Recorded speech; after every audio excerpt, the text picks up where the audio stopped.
हर कथा के भीतर कोई ना कोई नायक और खलनायक अवश्य होता है। महाभारत की कथा के अंदर बहुत से खलनायक थे, परंतु महाभारत युद्ध के सबसे बड़े खलनायक थे धृतराष्ट्र, जिन्होंने अपने पुत्र मोह में पड़कर अपने ही समूचे वंश का नाश कर दिया। पर क्या आप जानते हैं कि धृतराष्ट्र का जन्म से अंधा होना या उनकी जलकर मृत्यु होना स्वाभाविक नहीं था, बल्कि ये उनके पाप कर्मों का फल था। उन्होंने ऐसे 8 पाप कर्म किए थे जिनके कारण उन्हें यह सब कुछ झेलना पड़ा। तो आइए जानते हैं आज इस वीडियो में कि वे कौन से पाप कर्म थे जिसके कारण समूचे कौरव वंश का नाश हुआ और साथ में धृतराष्ट्र स्वयं जलकर मृत्यु को प्राप्त हुए। तो आज इस वीडियो में हम जानेंगे कि धृतराष्ट्र के सबसे बड़े पाप कौन से थे, इसलिए वीडियो में अंत तक बने रहें और हमारे साथ बोलें राधे राधे। नंबर 1, गांधारी के साथ छल। गांधारी के साथ धोखा धृतराष्ट्र का पहला पाप कर्म था, क्योंकि गांधारी को विवाह के समय यह नहीं बताया गया कि धृतराष्ट्र जन्मांध है। भीष्म पितामह ने धृतराष्ट्र का विवाह गांधारी के साथ कर दिया और धृतराष्ट्र के जन्मांध होने का पता चलते ही पत्नी धर्म का पालन करते हुए गांधारी ने अपनी आंखों पर पट्टी बांध ली। नंबर 2, गांधारी के परिवार को बंदी बनाया। धृतराष्ट्र का दूसरा पाप गांधारी के परिवार को बंदी बनाकर मृत्यु समान कष्ट देना था। धृतराष्ट्र को पता चला कि गांधारी तो विधवा थी और उनके साथ छल किया गया था, जबकि विद्वानों के अनुसार गांधारी के पहले विवाह से उन्हें गंभीर प्रकोप का सामना करने का योग था, जिसे दूर करने के लिए उनका विवाह एक बकरे से कराया गया, जिसके पश्चात धृतराष्ट्र से उनका विवाह हुआ ताकि वे किसी भी प्रकार के प्रकोप से बच सकें। परंतु धृतराष्ट्र ने इसका दोष गांधारी के पिता राजा सुबल को देते हुए उन्हें और उनके संपूर्ण परिवार को कारागार में डाल दिया। उन्हें कारागार में भोजन भी केवल एक व्यक्ति के पेट भरने का देते थे। तब राजा सुबल वह सारा भोजन अपने सबसे छोटे पुत्र शकुनी को देते थे ताकि उनके वंश में कोई तो जीवित बच सके और धृतराष्ट्र से इसका प्रतिशोध ले सके। नंबर 3, दासी के साथ सहवास। गांधारी के पुत्रों को कौरव पुत्र कहा गया, लेकिन उनमें से एक भी कौरव वंशी नहीं था। धृतराष्ट्र और गांधारी के 99 पुत्र और एक पुत्री थी जिन्हें कौरव कहा जाता था। गांधारी ने वेदव्यास जी से पुत्रवती होने का वरदान प्राप्त किया था। इस वरदान के चलते ही गांधारी को 99 पुत्र और एक पुत्री प्राप्त हुई थी। इन सभी 99 संतानों की उत्पत्ति 2 वर्ष बाद कुंड से हुई थी। गांधारी की बेटी का नाम था दुशाला। वह जब गर्भवती थी तब धृतराष्ट्र ने एक दासी के साथ सहवास किया, जिसके चलते युयुत्सु नामक पुत्र का जन्म हुआ और इस प्रकार कौरव 100 हुए।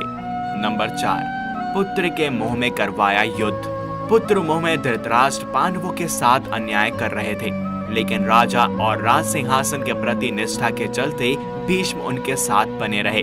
धृतराष्ट्र ने अपने पुत्र मुंह में सारे वंश और देश का सर्वनाश करा दिया। धृतराष्ट्र चाहते तो वे अपने पुत्र के हठ और अपराध पर लगाम लगा सकते थे, परंतु उन्होंने ऐसा कुछ नहीं किया और दुर्योधन को गलती पर गलती करने की अप्रत्यक्ष रूप से छूट दे दी। पांडवों के साथ हुए अति अन्याय के चलते ही महाभारत युद्ध हुआ था। राज सिंहासन पर बैठे धृतराष्ट्र यदि न्याय करता होते तो यह युद्ध टाला जा सकता था। विदुर ने कई बार धृतराष्ट्र को नीति और अनीति के बारे में बतलाया था, लेकिन धृतराष्ट्र ने जानबूझकर विदुर की बातों को नजरअंदाज किया। नंबर 5, चीरहरण के समय धृतराष्ट्र का चुप रहना। द्रौपदी के चीरहरण के समय भी भीष्म और धृतराष्ट्र चुप रहे और इसी के चलते भगवान श्री कृष्ण को महाभारत युद्ध में कौरवों के खिलाफ खड़े होने का फैसला करना पड़ा। चीरहरण महाभारत में एक ऐसी घटना थी जिसके चलते पांडवों के मन में कौरवों के प्रति नफरत का भाव स्थायी हो गया। यह एक ऐसी घटना थी जिसके चलते प्रतिशोध की आग से सभी चल रहे थे। नंबर 6, अधर्म का साथ दिया।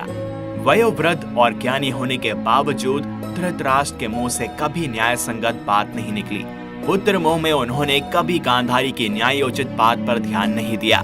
गांधारी के अलावा संजय भी उनको न्यायोचित बातों से अवगत कराकर राज्य और धर्म के हितों की बात बताते थे, लेकिन वे संजय की बातों को भी नहीं मानते थे।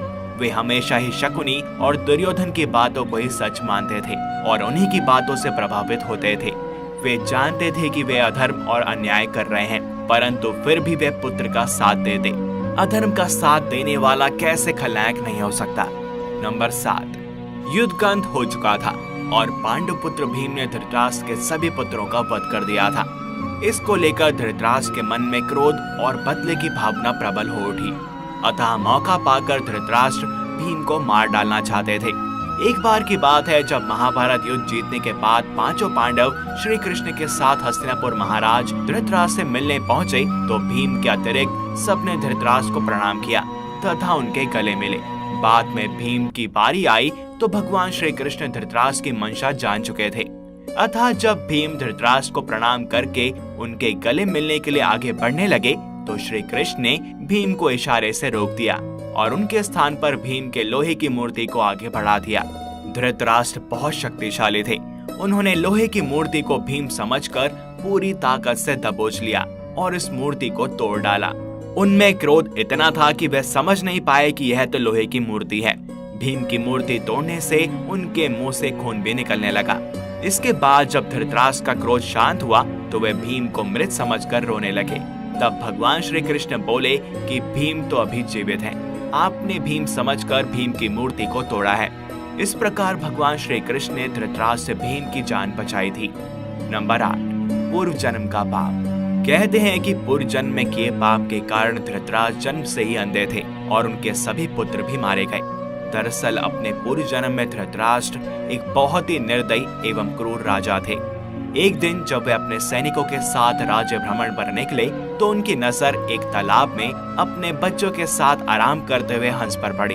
उन्होंने सैनिकों को तुरंत आदेश दिया कि उस हंस की आंखें निकाल ली जाएं। सैनिकों ने राजा की आज्ञा का पालन किया। दर्द से बिलखते उस हंस की आंखों को निकालकर राजा अपने सैनिकों के साथ आगे बढ़ गया।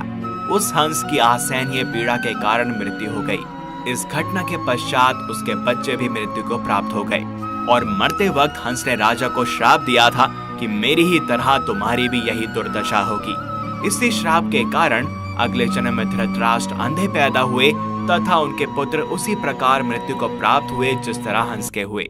तो यह थे धृतराष्ट्र के 8 सबसे बड़े पाप। अब जानते हैं कि धृतराष्ट्र की मृत्यु कैसे हुई। महाभारत युद्ध समाप्त हुए 15 वर्ष बीत चुके थे। धृतराष्ट्र गांधारी, संजय और कुंती के साथ वन में चले गए।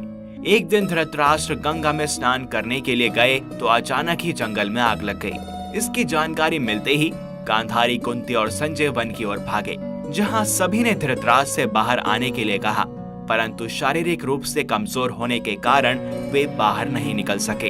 तब संजय ने गांधारी और कुंती से कहा कि वे जंगल से प्रस्थान करें, लेकिन धृतराष्ट्र को आग में देखकर गांधारी और कुंती ने भी वहां से नहीं जाने का निर्णय किया। इस प्रकार धृतराष्ट्र के साथ ही गांधारी और कुंती की भी मृत्यु हो गई। तो अगर देखा जाए तो धृतराष्ट्र के पाप दुर्योधन से भी अधिक थे और उसी की वजह से उसके वंश का नाश हुआ। ये तो प्रभु की लीला है। अधर्म पे हमेशा ही धर्म की विजय होती है। तो एक बार सच्चे हृदय से बोलें राधे राधे। इस वीडियो में बस इतना ही। अगर आपको यह पसंद आई हो तो इसे लाइक करें एवं अन्य भक्तों के साथ शेयर करें। साथ ही चैनल को सब्सक्राइब और बेल आइकन को प्रेस करना ना भूलें। मिलते हैं आपसे अगली वीडियो में और भी अद्भुत विषयों के साथ। तब तक के लिए हरिओम।